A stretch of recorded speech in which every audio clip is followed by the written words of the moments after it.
क्या आपने कभी नोटिस किया है कि लोग कभी कभी ऐसे बिहेव करते हैं जिसकी उम्मीद आप बिल्कुल नहीं करते। कभी कोई अचानक गुस्से से फट जाता है, तो कभी कोई धोखा दे देता है, और कभी कोई बिना वजह आपसे दूरी बना लेता है। अगर हम इंसानों के असली नेचर को समझ ले तो हमारी जिंदगी कितनी आसान हो जाएगी ना। न रिश्ते में धोखा, न काम में मैनिपुलेशन, और न ही दोस्ती में कन्फ्यूजन। रॉबर्ट ग्रीनी की किताब the law of human nature बताती है कि इंसान को समझना ही सबसे बड़ी ताकत है।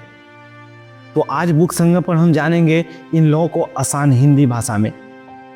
सो नमस्कार दोस्तों, आप सुन रहे हैं बुक संगम, जहां हम लाते हैं आपके लिए बेहतरीन किताबों का सार आसान और हिंदी भाषा में। तो अगर आप इस चैनल पे नए हैं तो प्लीज़ बुक संगम को सब्सक्राइब जरूर कीजिएगा। और चलिए जानते हैं और समझते हैं इसके अंदर 12 नियम को। फर्स्ट नियम कहता है द लॉ ऑफ इरेशनैलिटी।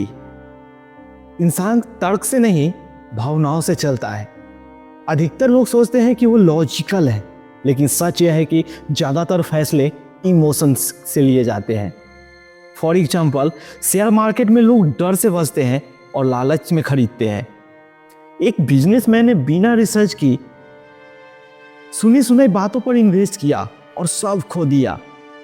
यह इरेशनल डिसीजन था। पर किसी को समझाना हो तो उनके लॉजिक से नहीं, उनकी भावनाओं से समझिए। खुद को भी हर बड़े डिसीजन से पहले काम कीजिए, यानी कि शांत कीजिए। सेकेंड लॉ कहता है द लॉ ऑफ नैरिसिज्म।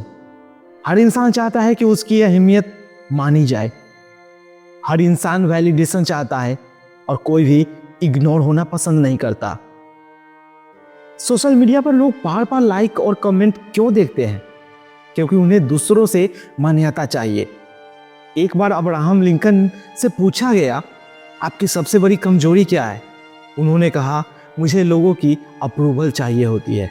थिंक, जब आप दूसरे को महत्व देंगे, उनकी बातें सुनेंगे, तो आपकी ओर खींचेंगे।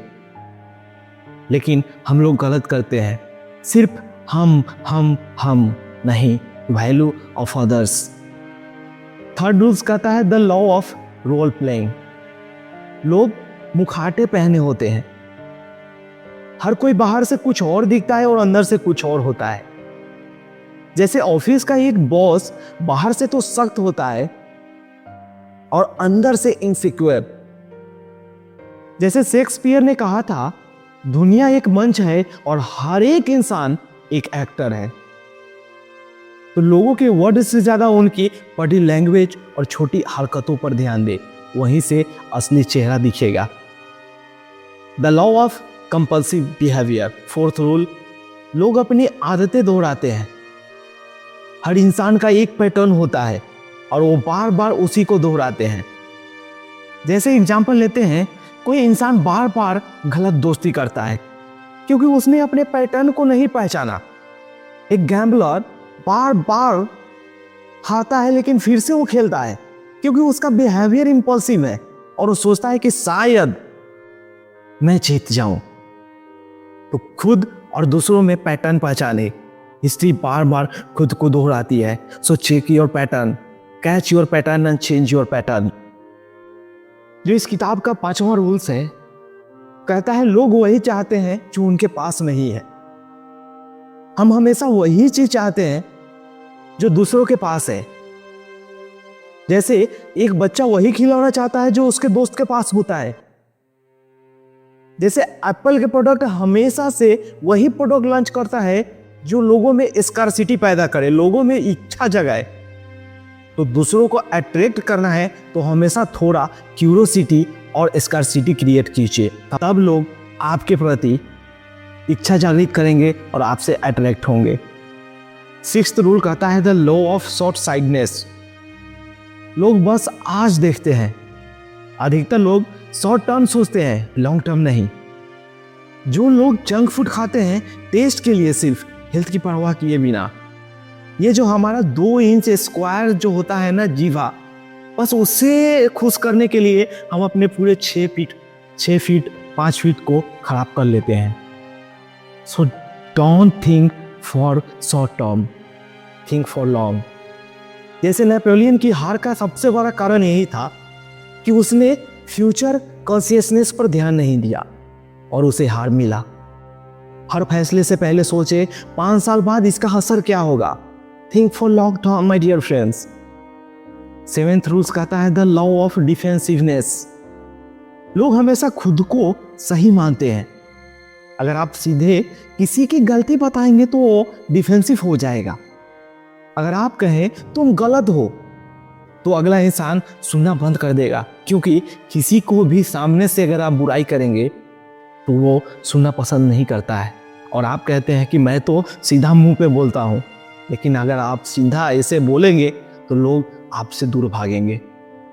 जैसे डेल कार्नेगी ने भी कहा था, किसी पर क्रिटिसिज्म का असर रेयरली होता है और वो सिर्फ उसका दुश्मन बना देता है। एडवाइस इनडायरेक्ट दीजिए, डायरेक्ट नहीं, एग्जाम्पल या कहानी से समझाइए। सो इसीलिए कहते हैं for your communication is the most important my dear friends. तो आप अपने कम्युनिकेशन को इंक्रीज कीजिए, बढ़ाइए, सीखिए। और इस किताब का 8वां रूल्स कहता है द लॉ ऑफ एग्रेशन। गुस्सा इंसान की असली फितरत है। हर इंसान में एग्रेसिव है ना, कोई उसे दबा देता है, कोई बाहर निकाल देता है। जैसे रोड पर छोटी छोटी सी बात पर फाइट हो जाती है, आपने देखा होगा। अलेक्जेंडर द ग्रेट अपनी एग्रेशन को युद्ध में स्ट्रेटेजी में बदला था और इसी से उसने दुनिया को जीत ली थी। तो आप कैसे बिहेव करते हैं? आप गुस्सा सबको आता है, लेकिन उस गुस्से को आप कैसे दिखाते हैं? गुस्से को कंट्रोल नहीं कर सकते तो उसे प्रोडक्टिव काम में लगाइए। अपने गुस्से को सही तरीके से उसे यूज कीजिए। 9th रूल कहता है द लॉ ऑफ इनवी। जलन इंसान की छुपी हुई भावना है। लोग अक्सर जेलियस महसूस करते हैं लेकिन छुपाते हैं। फॉर एग्जाम्पल, ऑफिस में किसी को प्रमोशन मिले तो बाकी लोग अंदर से जलते हैं। केन और एबल बाइबल की कहानी है। जेलियस ने भाई की हत्या करवा दी थी। अगर कोई आपसे जेलियस है तो हम्बल रहिए और शो ऑफ मत कीजिए। यहाँ माय डियर फ्रेंड्स, ज़्यादा शो ऑफ करिएगा तो कहते हैं ना, गांव में एक कहावत है कि ज़्यादा मत उड़ो, नहीं तो आपके पीछे एक लकड़ी खोस दिया जाएगा। मतलब अगर आप ज़्यादा शो ऑफ करोगे तो आपके पीछे दुश्मन लग जाएंगे। जेलियस की इस दुनिया में कमी नहीं है, तो ज़्यादा शो ऑफ मत कीजिए। 10th रूल कहता है the law of group dynamics. भीड़ इंसान को बदल देती है। भीड़ में इंसान अकेले से अलग बिहेव करता है। फॉर एग्जाम्पल, क्रिकेट मैच में भीड़ का जोश लोगों को एक्स्ट्रा एग्रेसिव या इमोशनल बना देता है। फ्रेंच रेवोल्यूशन भीड़ की शक्ति से ही हुआ था ना, तो ग्रुप साइकोलॉजी को समझकर ही लीडरशिप कीजिए। इस किताब का 11वां रूल कहता है the law of generational myopia. हर पीढ़ी सोचती है कि वही सही है। बुजुर्ग सोचते हैं कि नए लोग बिगड़े हुए हैं और नए लोग सोचते हैं कि पुराने लोग बैकवर्ड है, उन्हें कुछ पता नहीं, अरे वो तो बहुत ओल्ड है। टेक्नोलॉजी पर हमेशा जेनरेशन गैप दिखता है और ये हमेशा दिखेगा। स्कॉट्स ने अपनी जनरेशन में भी यही कहा था, आज की युवा पीढ़ी बर्बाद है। तो हर जनरेशन से सीखिए, हर पीढ़ी में विजडम होता है, हर पीढ़ी में कहीं ना कहीं कुछ ना कुछ छुपा होता है। और मेरे दोस्त, इस किताब की आखिरी रूल्स जो कि इस समरी में मैं कहना चाह रहा हूँ, the law of death Daniel. लोग मौत से भागते हैं, लेकिन इस दुनिया की सबसे, इस ब्रह्मांड की सबसे बड़ी सच्चाई है, हर इंसान को मौत से डर लगता है और उसे इग्नोर करता है। लेकिन ये सबसे बड़ी सच्चाई है कि एक न एक दिन हर इंसान को इस धरती से जाना है।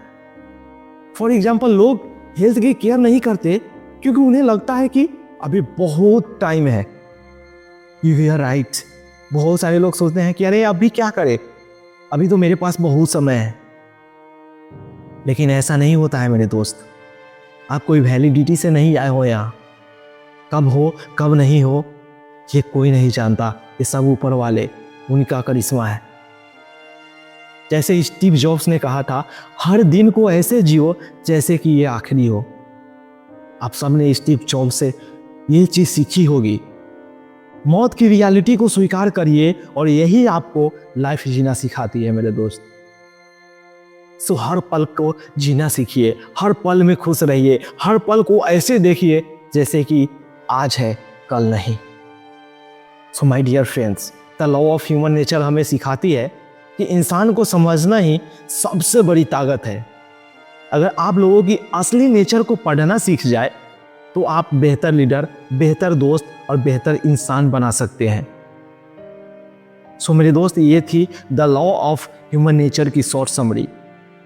अगर आपको यह डिटेल्स में पढ़नी है तो इस किताब की लिंक मैंने डिस्क्रिप्शन में दी है।